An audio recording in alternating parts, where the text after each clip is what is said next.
Hi, this is Brendan from Psych 101, and we'll be learning about personality today. Okay, and then everybody say hi. Hi. Say hi. Louder. Hi. Show the energy. This is my student. This is my student. Are you okay? Yeah. Is it you here? Yes. Okay. So we talk about personality. Okay. So when we say personality, that means how people, they're acting, they're thinking, their behavior looks like. Okay, so if you need to give you, if people say, hey, how's your teacher? And you need to tell you other people about this strange teacher personality, what are you going to describe? How do you describe me to your roommate, to your parents? How are you going to say? What are you going to say about me? Nice. Nice? Okay, how about you? Very sweet and fun. Fun? How about you? Energetic. Huh? Energetic. Energetic. How about you? Sweet. Sweet, you okay? How about you, Henderson?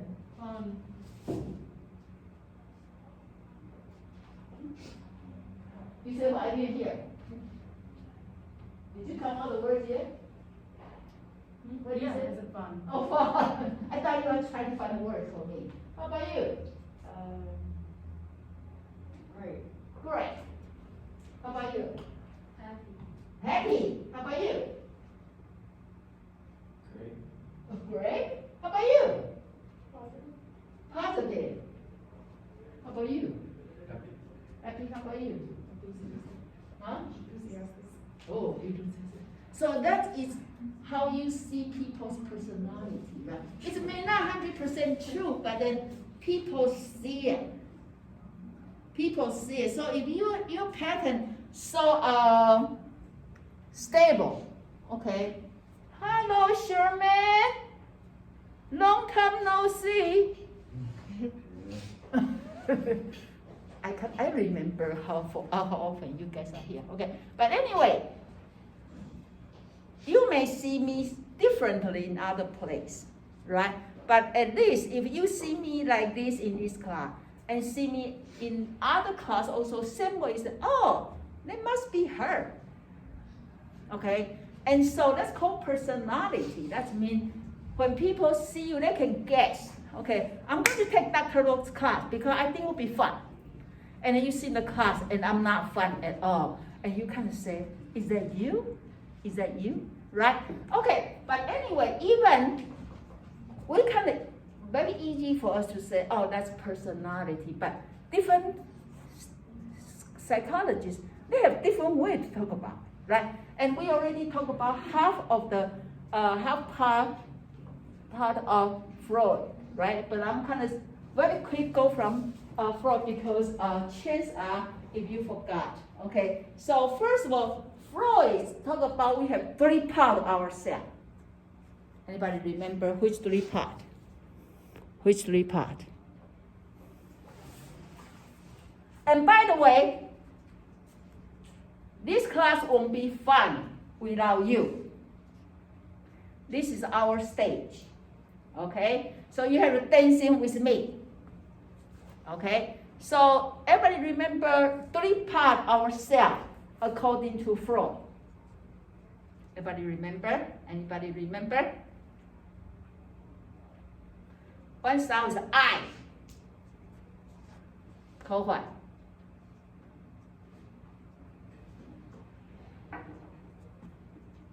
Really? It. Remember it. Okay, what's it? Okay, so then actually he said we have these 3 parts. Id, ego, and superego. What's it? What it?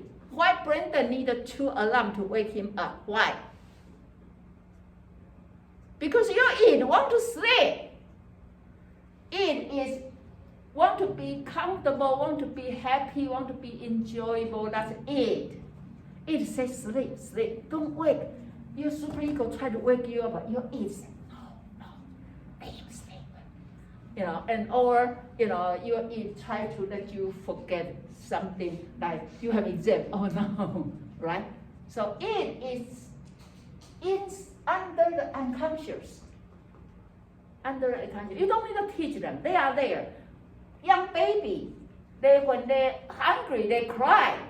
When they cold, they cry. When they need you hold them, they cry. Because the principal pleasure, they want to be happy. That's it. Okay? And then gradually, we start to go from me. Feed me. And you start to find out you cannot fulfill all the needs because your parents start to say no. When you're able to start to walk around and you touch the stuff and you start to hear, no, don't touch this. You should not, right? And that's our superego. Okay, the superego is pretty much the principle of you. So we have a 3, ourself, okay, and id will be, and superego say no, and your ego is your boss. Your ego say, come on, wake up, Brandon. And then your superego say, wake up. And your ego say, no. And then your ego negotiate. Okay? So if you are able to make good decisions, that means your ego is healthy. Okay? So you can see our ego exists. Some of part is before, we call subconscious, but then most of them are conscious.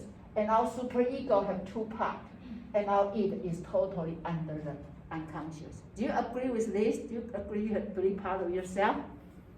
Okay? And let me, which 3? Which 3? Ego, id, superego. Yes. And which one come first? Id, and then? Ego. No. Superego. And then ego. Okay. Usually people have misunderstanding about this sequence. They always say id, ego, and superego. No, actually, it's id and superego and ego. Okay? And actually, we still grow our ego daily. Okay? And the more your ego is stronger, the more you are able to handle your life in the better way. Because our id is there, and that's very important. That's your inner child. You need to take care. But then you also have that principle so strong from your parents, from school, from society. You remember everything, and they put into your superego. So you have these 2 voices every day, constant fight. So your ego had to start to going out, start to grow up, because now you move out, you live by yourself, and then you are pretty much by yourself with your id and superego, and your ego there saying, do we go to school today? Do we finish homework today? Do I want to do this assignment? Do I want to do this? Do I want to do this, right? And so your ego is another job to do, okay? So now, in this slide, they have to tell you the function that you do. Okay, so how's this? Why she said this? Which one I should listen? Right? Superego say you have to do homework. My id say I want to watch football. Right? So then your ego have to come out, help you. But sometimes ego say, I'm quitting. I don't want to do this job. It's so hard to handle. Right? Okay. Well, we have a small part of our ego stay in our subconscious. That part will jump out, help you without the conscious part of ego. Okay, they call defense mechanism.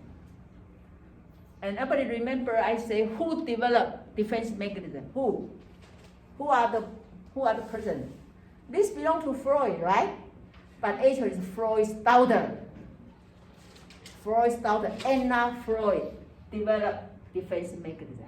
Okay, so because it's so hard to balance it and superego, so sometimes we can do this temporarily to release our anxiety. Okay, for example, regression, repression. Okay, so for example, you have big project is coming, but you really want to watch the football. Okay, and possible your ego can help you for that moment repress that memory of big assignments coming. So then when you went to Moodle and then you realize the due date just passed, you say, oh, what? Then when the teacher say, why you didn't do the project? I forgot. Okay, and you really forgot. And that's because your ego helped you repress. Especially we like if you encounter some traumatic experience and you don't want to remember. Okay, your ego defense mechanism repress into where? They repress to where? Unconscious. Okay, so actually according to this theory, it's not disappear, okay? If you don't handle it, it will come back to bite you. Okay, so once a while, a little bit, once a while it's okay. You really forgot. Or somebody you don't really like. And they say, hey, can we have a lunch together? And you kind of say, okay, just be polite, but you don't want that. So actually when the time comes, you don't really remember. You don't remember. You totally out of your mind. And then next time they see you say, I thought we have lunch together. You didn't show. Oh, really? I forgot. Okay, that forgot can be really forgot. And that's called what? What do you call? What do you call? Repression. And then repress to where? Unconscious. Okay? What other thing we do? Projection. You know, you may have some idea or some thought, you know it's not acceptable. Okay? But if you keep thinking about that, you'll feel guilty. Okay? So we have sometimes we have the good chance we just say, that's not my idea, it's their idea. And then once in a while it's okay, just make you feel less guilty. Okay? And they call projection. You know, direct attribute something you have in your mind and you know you don't like it, but you just keep thinking about it to other people. Okay, so for example, you are the one never want to skip the class, but that day you skip the class because you have so much homework you have to do. You thought if I skip this class, I can finish other homework. Well, but you manage to bring yourself to the class. Okay, and then you look around, you find some student even not here. Then you say, teacher, they are lazy. Okay, and this is called projection. Okay, now anybody remember I talk about displacement? How they looks like, displacement. How they looks like? How they looks like? Everybody remember? Madison, you remember displacement? Displacement is mean, for example, I give you a hard time. Okay, I give you a hard time. I say, this homework is not fulfill my requirement. You have to redo it. Or I say, this is 0. I never give you a chance. And you really so angry. You really want to fight with me.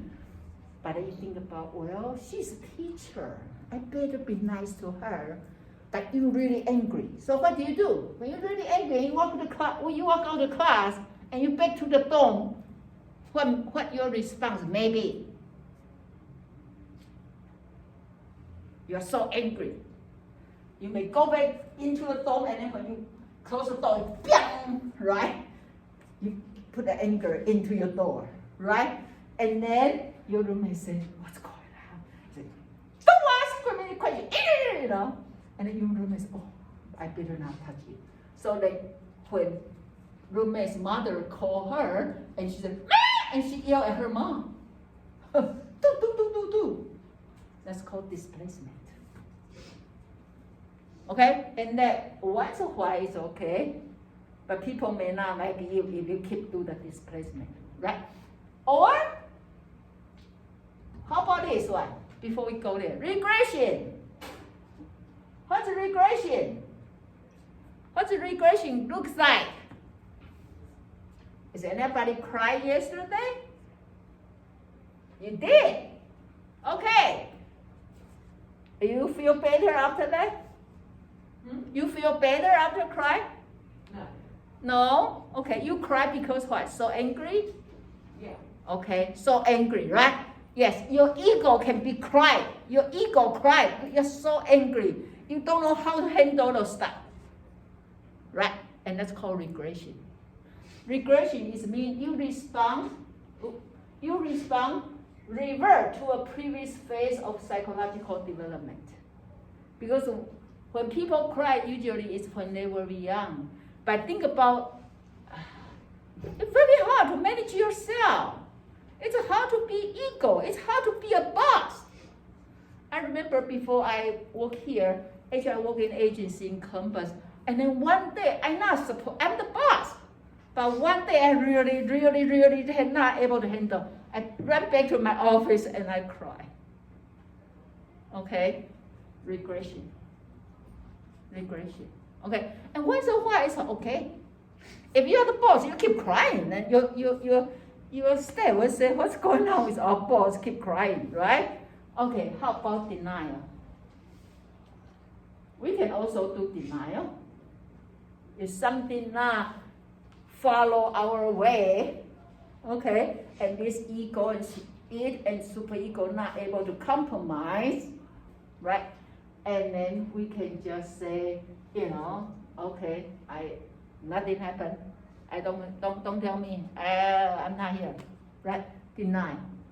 Okay. So of course they have if you really go in deep in the theory, they have many. But then I think this is some example here. They call defense mechanism. Does that make sense? Right. So now you know. After you learn psychology, I hope you more understand yourself and other people, right? So then, when something happens, you ask yourself, what's going on right now? What's going on? And hopefully, you are able to help yourself a little bit. Okay. So now the third part of our the Freud talk about this called psychosexual stage. Okay. Anybody, if you see this term, it reminds you which other term? What other term we covered last chapter? Last chapter we had A stage, remember? A stage. Psycho what development? Erickson. Yes? Psychosocial. Okay. And because he learned from Anna Freud, so he is actually also expert in psychoanalysis, and then he changed Freud psychosexual idea become psychosocial. Okay, and so now let's look at how Freud talked about our psychosexual development. Okay. Okay, you can also smell. You can smell Erickson here. Okay. Remember Erickson, the first stage called what? What's the first stage of Erickson? Start with a T. Trust. Mistrust, right? And then when Erickson say, how do people build up trust? How? When you are hungry, people feed you, right? When you are cold, people hold you. And that's something here, because feed is from mouth, right? And that's how Freud called, that's called oral stage. Maybe I should go here. I should go to the next slide. Oral stage. Okay, and then remember what Piaget said. Piaget called this stage called sensory motor, right? And say you learn everything through mouth. So they say the same thing. Because they see baby in the same way. They just interpret in different direction, different dimension. Okay, but the same thing. So then he said baby actually learn for Freud, because Freud, that's something he is very strong belief, and also people very criticizing. He is very emphasize sex, because he believe people have a instinct to have sex, and that's to keep the human being able to keep alive.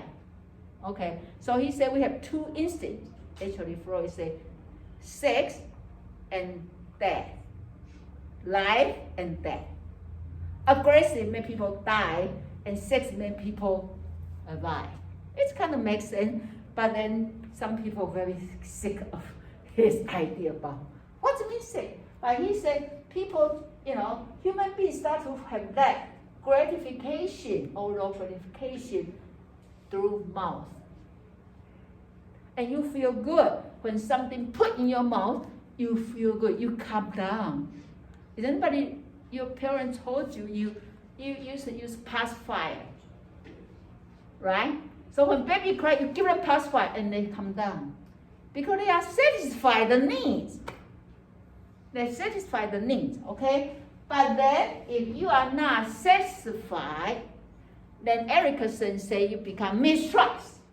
Okay, and Freud say, in all the life, people like this, they were always seeking for gratification through mouth.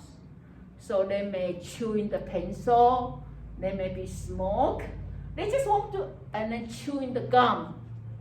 Okay, so is that, or overeating, nail biting, this, because that stage is not fulfilled. So they were debating about how long you need to have your baby do the pacifier. Right? The dentist will say, don't let them do that, they will ruin their teeth.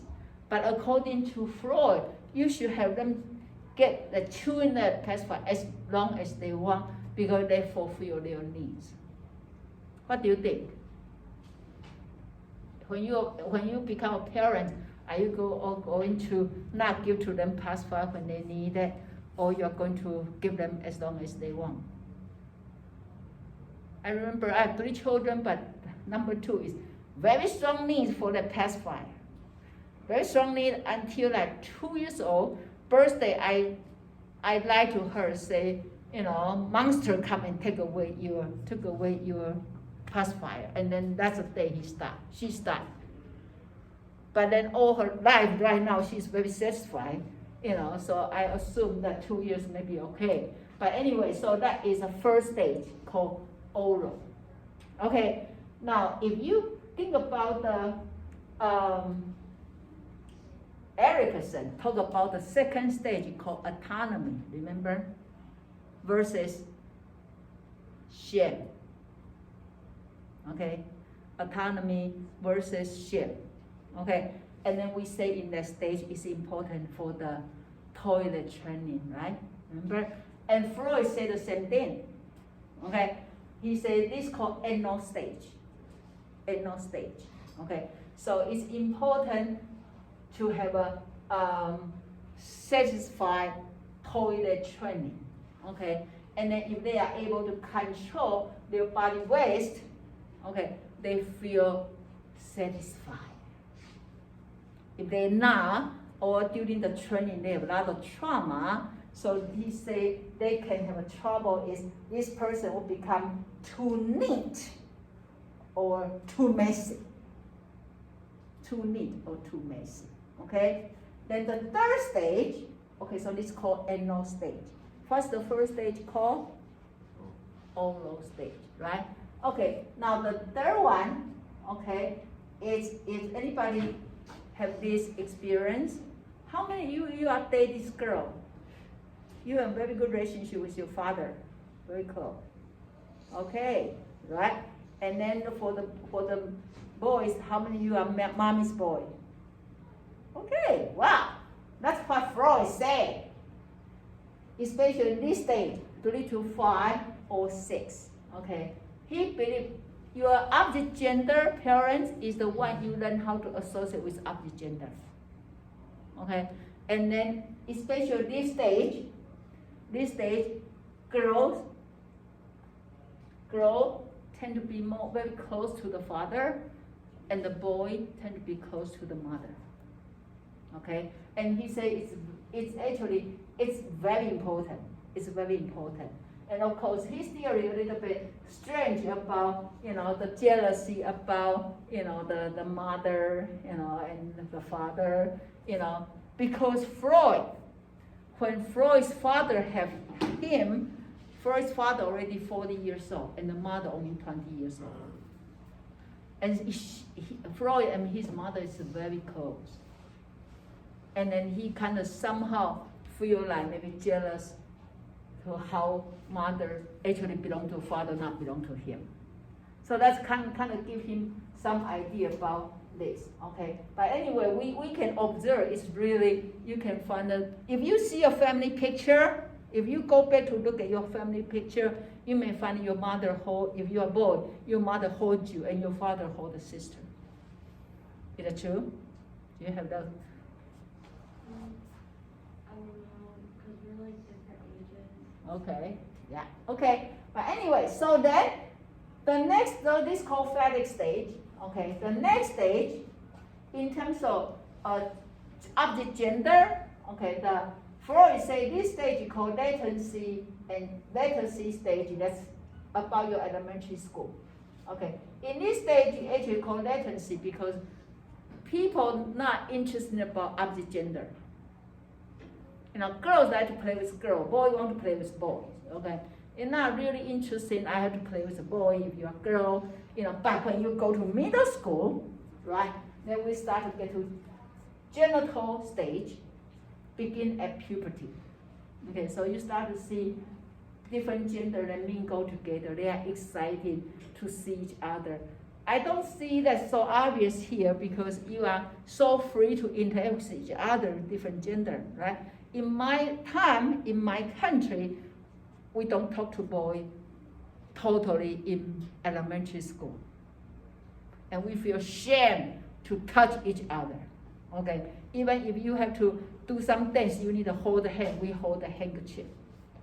But when they get to middle school, we also not allowed to talk to each other.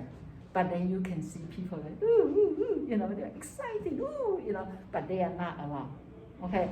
But even you're not allowed, we still see this, okay? But I think, did you see this apply to American culture? For this stage, for these two, did you see that obvious? In middle school, people more like to talk about the opposite gender classmates. They're more excited, right? But not in elementary school, right? So it's kind of still reliable. But this, he developed this long time ago. So somehow, maybe a little bit different depending on the culture, but this is how he said, okay? So he believed if you can develop health in a healthy way through all these stages, your personality will be more stable. But if you have somehow missed the part or not able to fulfill the need, for example, in that stage of this, you're supposed to have a relationship with your opposite gender parent, but their parents are not around. They are not available.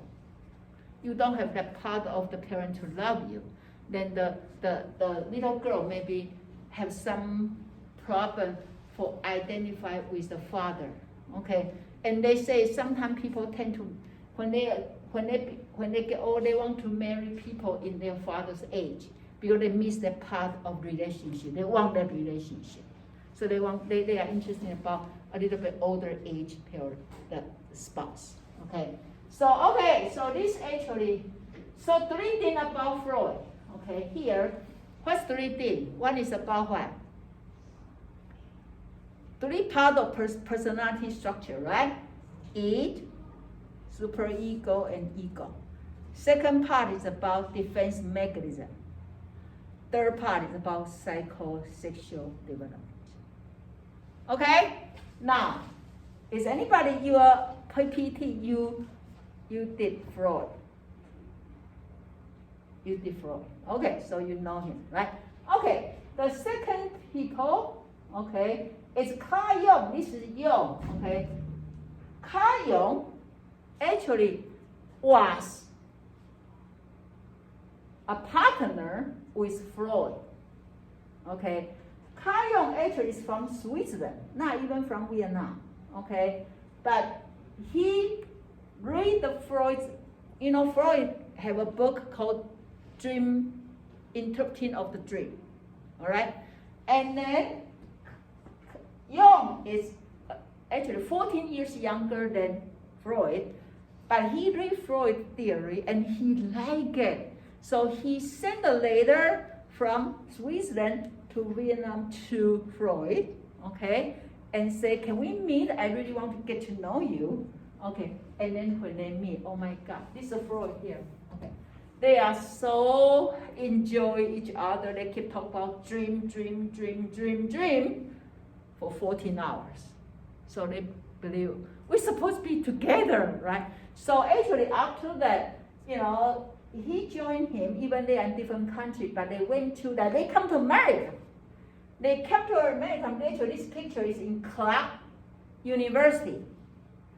They conduct the conference workshop to American and introduce about psychoanalysis theory, and that's the time Americans start to know, there's somebody called Freud, and they start to interested and start to apply Freud theory into, especially in psychiatrist area, to handle the mental illness people. Okay. But actually, after they work for 5 years together, okay, and then during that time, people always know when you talk about Freud, you talk about Carl Jung. People always believe they are together, okay? However, the more they work together, Carl Jung starts to feel very uncomfortable, especially when they talk about sex theory, okay? He said, no, it's not everything you can use sex to interpreting, but Freud said, please keep that sex theory. That's the only thing we can proud of ourselves. Okay, and then also when they talk about dream, even they all both talk about dream. But every time when Carl Jung start to interpret his way of dream, Freud will say you are too young. So Carl Jung starts to feel like, oh. So then finally, Carl Jung decided to separate from Freud. Okay, it's interesting. Before he joined Freud, people give him warning, say, "Don't go with Freud. He is strange." Then when he decided to leave Freud, people say, "Don't leave him. Now you are so famous." But after he left him, actually, everything he worked for is going down the hill. People refuse to read his book. People refuse to buy his book. People refuse to listen even to him. Okay, and he spent several years around the lake and tried to find his own idea. So eventually he come back with his idea. Okay, so this couple things, he's different from Freud. First of all, he also talk about unconscious. But instead of talk about individual unconscious, he talk about collective unconscious. Okay, he believe he follow Freud, believe we all have some kind of unconscious. But he believe each nation, each country, each culture have their own collective unconscious. For example, you may have a different symbol, different story, different image to represent your culture. We call collective unconscious. Okay, so for example, I think about when in America you say 13 Friday. If you have a wedding day, plan your wedding day, and people, you want to go to a church and they're only available in that month, 13 of the month, and it's Friday. How many are you going to take it? How many are going to say okay to take it? No? Because what? Right? Kind of taboo, that number, right? And then in my country, 4 is not a good number because 4 is pronounced like die, die, die, die, die. So I find it interesting when I prepare my food for, the plate for my family, and then I cut a piece, right? I try to avoid 4 pieces. So I cut cucumber and then 4. I said, no, I better put 5. Or if I want to put the fruit, how many grapes I should give to them. I try to see either 3 or 4, 3 or 5, 6, and not give them 4. I feel like, even I don't really believe it, but still, better not touch, okay?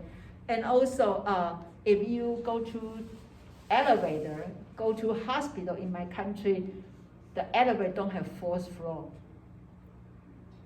It's like 1, 2, 3, 5. Okay, because that number. And I believe that is collective unconscious. That in your superego, we go to Freud, right? Okay, and then he also believe, in different, this kind of symbol he called archetype. Archetype, So he also believe actually in male have the female side, and then female have male side. You believe that? Right? Sometimes even you are very feminist, you can find that sometimes you are masculine. Okay? And because when he left Freud, he is about almost 40 years old. So actually, his famous theory, even this book didn't really mention, but it's about midlife crisis. Midlife crisis. Okay? Is anybody observe your parents have some kind of midlife crisis right now? After you move out your home. Maybe your mother go back to school. Maybe your father want to buy motorcycle. Observe them. They are going to have midlife crisis. And that's okay. Actually, like Carl Jung said, good thing he had midlife crisis. So now he come out his theory. Otherwise, he would be always follow Freud. And he also believed for male and female, once they get to the midlife, they are crossover. That means sometimes female become more male oriented and male become more female oriented. Okay, so that is Carl Jung's theory. Okay, they have a lot, but then the book didn't talk about much. Okay, but you can see he still believes dream, but he believes whatever you have dreamed, it's come from your culture. Your culture. Okay. Now I'm going to go to this one. Okay, this is another one. Okay, called Object Relation School. Okay, Object Relation School is interesting. Talk about important moment for people to build relationship with others. Is similar to Erickson. It's the first 2 years of their life, especially with their mother. He said, no, actually she said, if you have good relationship with your mother in the first 2 years, you'll be trusting people all your life. Is anybody find your mother's voice always here?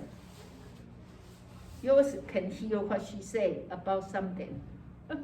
Melanie say, yeah, you can hear her, right? Very strong. Right? She said, do this, don't do this, eat this, don't eat this, right? And she also said very interesting about, we all have in our life, we have central issues, try to find the balance between the needs for independence and the needs for others. Do you have that struggle? How much time you want for yourself? How much time you want for other people? Right? We want to have a good relationship with others, but I need my time. Okay. And she said, if you have good relationship with the mother, you're more likely able to balance because you know your mother always there. Even you don't need to go to the party, you have mother with you. And then also, she also said, when mother, interact with girl, daughter and son, they have some kind of different relationship. She said always the daughter is mother's partner, but boy is always mother's son. That makes sense? Makes sense?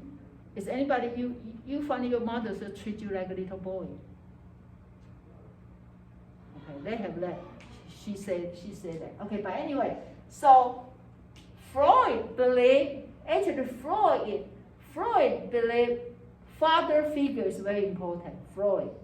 But Karen, that's her, believe relationship with mother is crucial, is important. Okay, so this is called object relation school. Okay, so these three schools all under psychodynamic. Okay, one is Freud, one is whom? Carl Jung, okay, and one is this, Karen, under object relation school. Okay, now so this called psychodynamic. Okay, I'm going to jump quick. Okay, so and we are going to talk about other theory, but before we go there, how do we evaluate? How do we know what kind of personality you are? In modern society, actually, we give you personality test. In Freud time, in Carl Jung's time, they talk about, they don't use scientific assessment. But nowadays, they use psychometric way to evaluate people. Okay, so actually, if you have chance to Google it, you may find, we have two ways to evaluate people. Okay, one is we call objective test. Objective test is mean they give you very clear, they give you the questions and you answer. Anybody remember you took those kind of tests, right? And they will say, oh, you look like this, you look like this, okay? And Meisberg, actually this one based on Carl Jung's theory, and they give you different types. Okay, so actually they have these 5 types. Look at these 5 types. And actually our book have a questions. You can answer, I don't have question here, but then they believe people either this, or either this, either this, either this, and either this. Okay, so first, for example, openness and resistance to new experience. Maybe we can just show your hand. Did you see you are more openness to new experience, or you are the one resist the new experience? If you believe you are more open, okay, is anybody don't like new experience? You want to keep old one? Anybody? No. Medicine, which one you are? Open. You're open, okay? Now, how about extroversion versus introversion? Anybody, you believe you are extro? Okay, anybody else? You're more outgoing, like this. How about you? I feel like I'm like independent. Okay. Anybody, you believe you are more intro? Hunter, which one you are? Intro? Okay. Jamie, how about you? You're more quiet, or you're more like outgoing? Huh? Quiet. How about you, Dale? Just kind of like right in the middle. They're in the middle? Okay. Sherman, which one are you? This one? This one? This one? Okay? And of course now I didn't give you the question, so you can just say, I feel that way. Okay. Neuroticism or emotional stability, which one? Do you believe you are emotional stability? You are more rational, you know what's going on? Or you are this kind, okay? How about this one? Anybody believe you are more agreeable? Okay, so easy to invite you whenever people say, you say, sure. Medicine, no. You have your opinion, right? Yeah, I guess. So for example, people say, hey, what do you want for lunch? You say whatever, or you say, I want this, I want this. I mean, I guess I'd say I want this. Okay, and depending on the situation, right? differentiation. Okay. Sometimes, and also this consciousness or impulsiveness. Which one are you? If somebody have to be like this one is, I have to, I must be. Right. So this one a little bit, when you have to look the question, they will give you more detail. But you can see some people, they are in the school, they are very stressful because everything has to be so, right? And some people just follow with the flow. Whatever come in, I just take it, right? So actually that is very, when you have time, or I know you don't have time, but when you have nothing to do and you play with your phone, you can Google the, Big Five. They do have a question. Our book have a question, but then Google, I think they have instrument actually available. You can answer the question and they will tell you what kind of personality. Okay, but do you believe this is a good way to measure people's personality? Do you think this is a good way? What does this mean? I think more questions would be accurate. Right. There's different situations. I know. And then sometimes when you answer this kind of question, you kind of like, depend, right? But then when you answer question, they will say, oh, that's you. You say, not sure, right? So actually, sometimes we also use, okay. We also believe you can use called a subjective test. They give you a picture, ask you to talk about it, and you will say, and they will say what kind of personality you are. Okay, so now look at the personality. Genetic. How much you believe your personality influenced by genetic? How much they influenced by genetic? How many percent? 50%. 50% influenced by genetic. Okay, so you are outgoing, or more introverted. That actually, it's not necessarily depend on you. Can be half, 50% is not you. It's already come with. But then you can use 50% to train yourself become more outgoing. When I was young, actually I'm like this. I'm very shy. But gradually I found myself, so I can be outgoing when I'm in the class. When I'm in the class, looks like you guys say, oh, you are funny. When I'm in school meeting, when I have meeting in school, I'm like,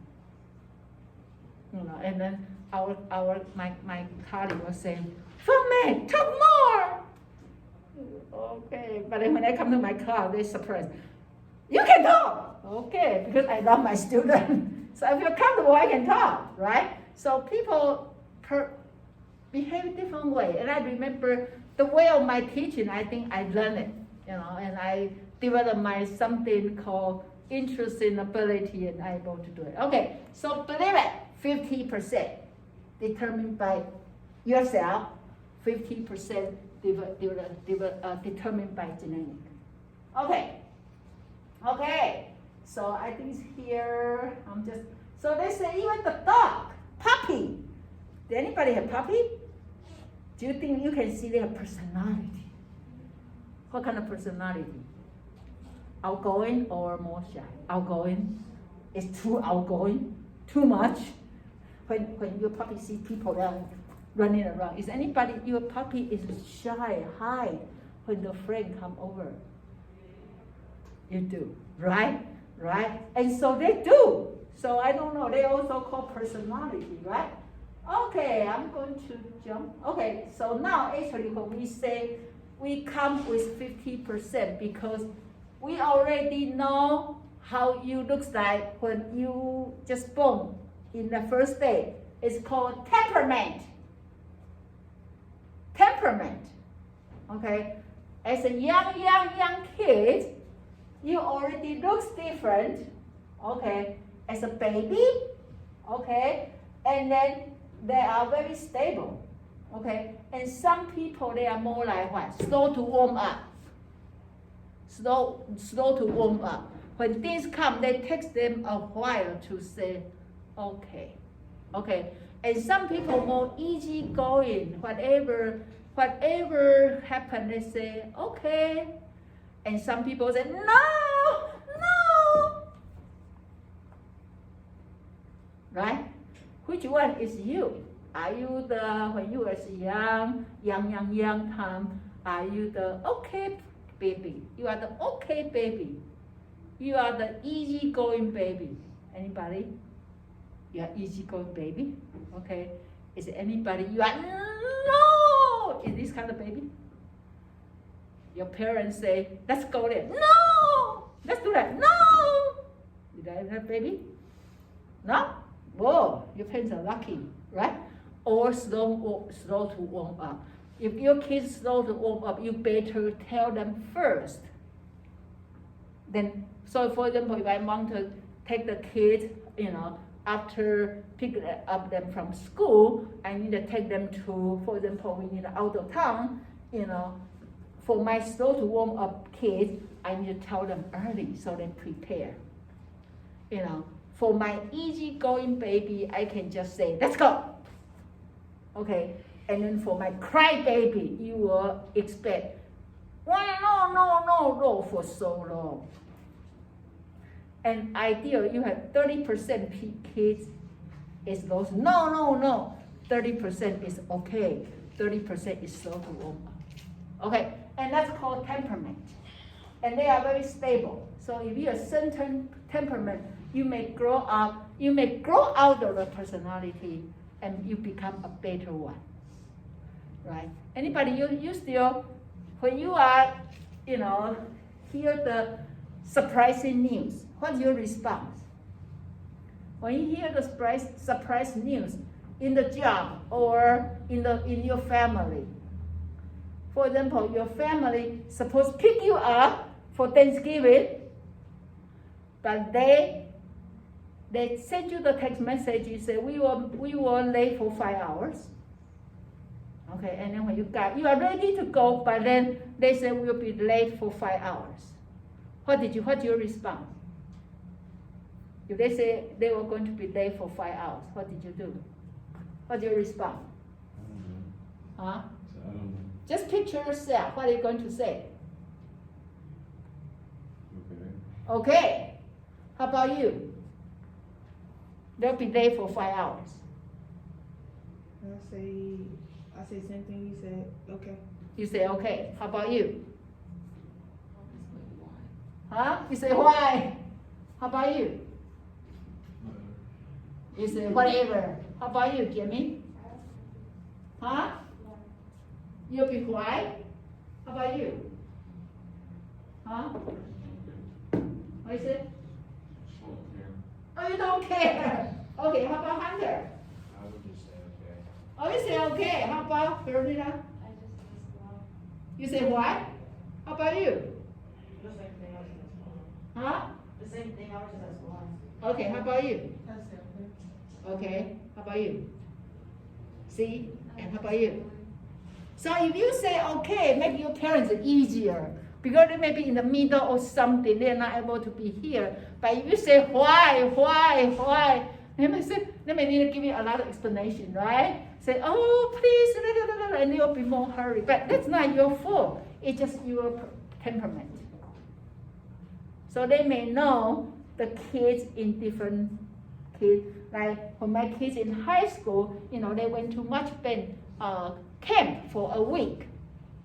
And then when we pick them up, they're already there for a week, so they are so tired. But we have friends come over from Taiwan, and we want to take them to DC. So we thought if we pick them up, and we can just went off for the trip. Oh my gosh! One of the kids say, "Oh, it's fun," and the other kids say, "No, I'm so dirty. I want to go home, take shower." Okay. Different temperament. Okay, different temperament. Okay, I have 5 more minutes. Okay, now, so they call reactivity, responsibility, and positive and negative emotion. Okay, and so I will let you look at here. Okay, now one term actually here, environment. What is that? Okay. Okay, so now remember we talked about social learning. Remember? From whom? Who said that? Ben do what? Bandura. He said we can learn by observation, right? So actually part of our personality, actually we may be learned. So if you have a sibling that's more outgoing, you may learn to be a little bit more outgoing. Even you still look like you're shy, but you are more outgoing than other kids if they don't have a people to learn from, okay? Now, reciprocal determinism. Let's say our personality actually depends on the situation. You know, in certain situations, did you find yourself easier and you are more outgoing, you say a lot, you know, and then in some situations you're more like holding yourself back, right? And then if your environment give you more chance to talk, then you feel you are more, your small things comes out, right? So actually it's called reciprocal determinism. It's like, depend on who am I. Depend on who am I, right? If I'm in the comfortable situation, of course, I'll be outgoing. If I'm the place I'm new, I'm very uncomfortable, of course I'll be very shy, right? So it's not multiple personality disorder. It's just we are in different place. Okay, now, here say actually the parents don't influence you that much. Okay, even we keep saying the parents is strong influence, but according to research, your parents don't influence you that much. Instead, who influence you more? Peer. Peers influence to the kids more than the parents. Okay, so maybe I should so see the power of peers. The power. Did you agree with that? Peers influence you more than Brendan said. Who influence you more, parents or peer or yourself? Myself. Okay. I remember you said you are more mature than your age, people your age, right? Okay. Now, how about culture? Do you believe culture influences your personality? There are two types of culture. One called individualist culture, one is a collectivist culture. Some culture emphasize me. I'm the center of the world. Okay, so this culture more promote you have to be stand up for your right. Okay, and you should be more self-assertiveness. Okay, collective culture believe you are not by yourself. Everything you are doing, you will be impact other people. Okay, so this will believe. So if you are from this culture, yourself is this small. Whenever this more like interdependence. Okay, whenever you want to make decision, you look around, say, if my decision impact them. Okay, in this culture, yourself be this big because I'm the center of the world. Okay, how many of you believe your culture encourages this one? You are the most important. You have to fight for yourself. How many of you believe your culture encourages this one? Okay, we call this called interdependence, and it's called independence. Okay, so see, your culture influence you, our gene influence you, right? And then we say peers influence you, and then Brendan say yourself influence you. So you are the product from many places, right? You are the product from many places. Okay, I think maybe I should save the last three theory next time, otherwise it'll be too rushed and you don't understand that. Okay, any questions? Okay, yes? Is there exam that's gonna be in class or is it gonna be online? The final will be online. Okay. Your final will be online. And then just tell you, pretty much if you study the quiz, you'll be good with the final exam. Okay? Okay, so you have no question. I'll see you next week.